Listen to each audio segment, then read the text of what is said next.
हे जग जननी दुर्गे मैया शक्ति स्वरूपा अहीं छी। नवशक्ति रूपे अहीं धरा पर शैल सुता तो अहीं छी। हे जग जननी दुर्गे मैया शक्ति स्वरूपा अहीं छी।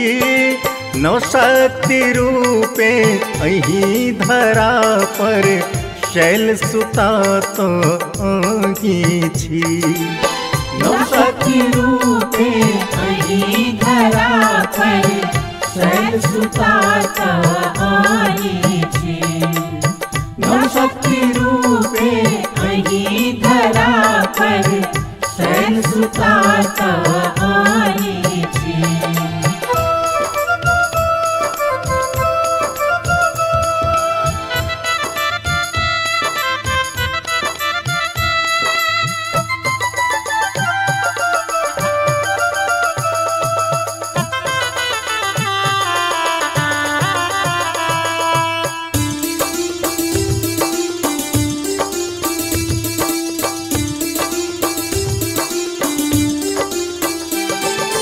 शांति स्वरूपा ब्रह्मचारिणी मुदित भाव में आगी छी।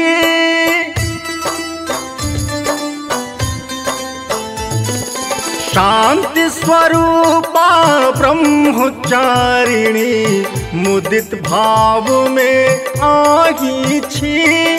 चंद्रधारिणी चंद्र घंटा चंद्रिका तो आगी छी। केसर कुसुम सजल कुसुमांडा भव्य भवानी आगी छी। नवशक्ति रूपे अहीं धरा पर शैल सुता तो आगी छी। नवशक्ति रूपे अहीं धरा पर शैल सुता तो अहीं छी। नवशक्ति रूपे अहीं धरा पर शैल सुता तो अहीं छी।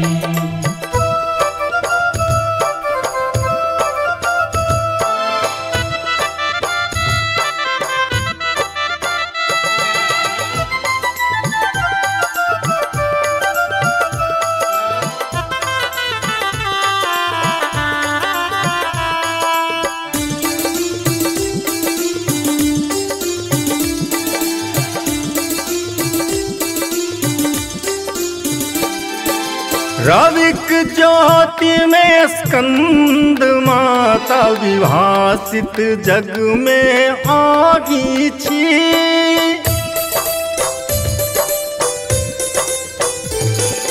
रविक ज्योति में स्कंद माता विभासित जग में आगी छी।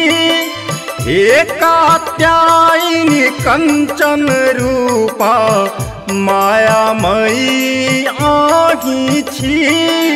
हे काल रात्रि अहीं मोहरात्रि महारात्रि तो आगी छी। शिव के अर्धांगिनी महागौरी सिद्धिदायिनी आगी छी। हे जग जननी दुर्गे मैया शक्ति स्वरूपा अहीं छी। नवशक्ति रूपे अहीं धरा पर शैल सुता तो आगी छी। नवशक्ति रूपे अहीं धरा पर शैल सुता तो अहीं छी। नवशक्ति रूपे अहीं धरा पर शैल सुता तो अहीं छी। नवशक्ति रूपे अहीं धरा पर शैल सुता तो अहीं छी। नवशक्ति रूपे अहीं धरा पर शैल सुता तो